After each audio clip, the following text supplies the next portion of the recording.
Hi there. Handling exceptions in a graceful way is a useful feature.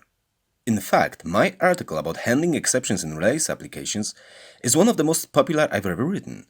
And that was done even before I realized that Ruby community is active on Twitter and Reddit, so there was no promotion whatsoever. Based on that, I've decided then to play with error handling in Hanami applications too, even though Hanami has built-in mechanism to deal with them. In Hanami applications, there are two main ways to deal with exceptions. First is the built-in solution for automatically rescuing from the errors risen by the code inside of actions. Let's take a look at the code below. How many things can go wrong here? For me, 3, but let me know if you can find more. 1. The ID can be not acceptable. For example, not being a number or being a negative number, which could crash our fetching mechanism. 2. The book with the given ID can be missing. 3.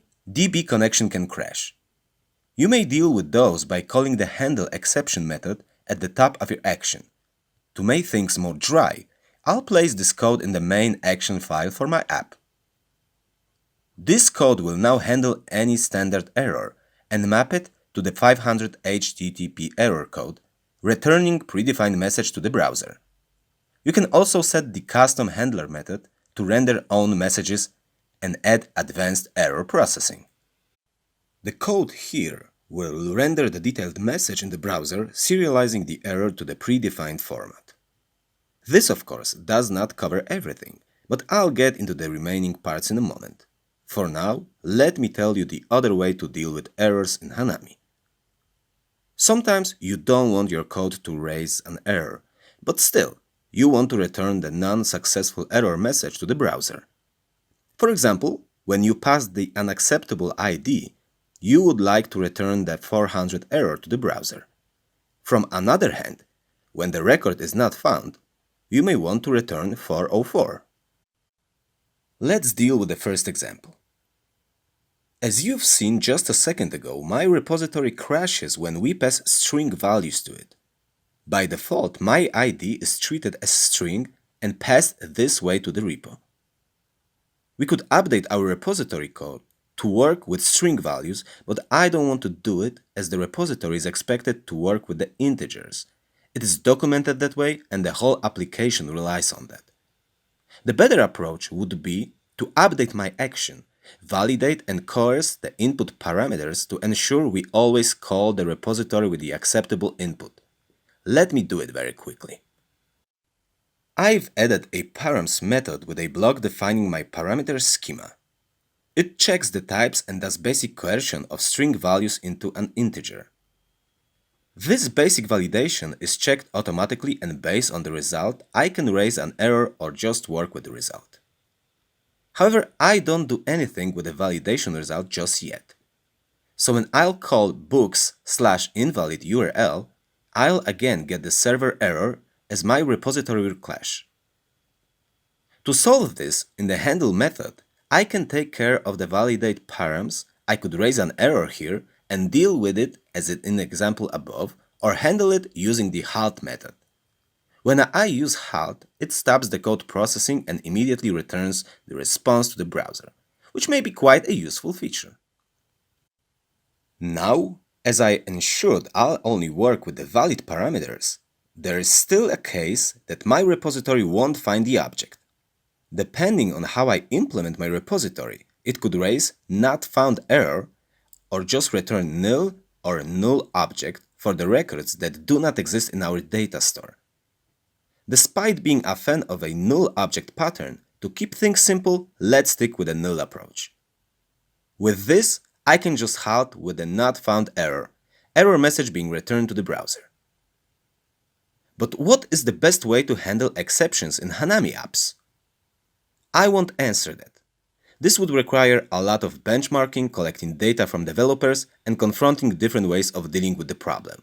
What I can do is tell you my approach to this topic. Subjective and imperfect, I hope you guys will build upon it and improve. For me, an exception in the application happens when there is unexpected behavior. This, by definition, results in the unhandled error which in the web app will result in a 500 server error. If something else happens, it's expected, and my code should take care of it, either by returning proper message or behaving properly. To easily handle failure scenarios, I'm leveraging dry monads and the success/failure approach using do notation. This gem is built into the Hanami application, so it's easy to use it right away. Within an action which belongs to the application layer, I only perform basic HTTP request processing, which includes 1. Authentication and authorization. 2. Params format validation. 3. Data deserialization. 4. Calling proper interactor. 5. Serializing results, success or failure. I don't plan to go through each of those steps in detail here, but feel free to visit linked episodes for more information. The key here is the interactor. This is an entry point to your business logic. In my case, it should return single type of result. This result can be an indicator of successful processing or failed scenario. If something unexpected happens, the error falls back to the standard error. It's being handled by general handler notifying developers, while the serialized response is returned to the client. However, for the remaining scenarios, we just return success or failure, which makes it easy to handle responses. I also like to leverage the before callbacks to set up some request processing and halt with errors depending on the fact which step fails. Then, in the main action, I'd define those steps. This way, I keep my interactors unaware of the HTTP layer of my application, and I can use them in different parts of the system, not only in actions, and they'll still work exactly the same. While I like this, I'm extremely interested what would be your preferences to handle errors in Hanami apps.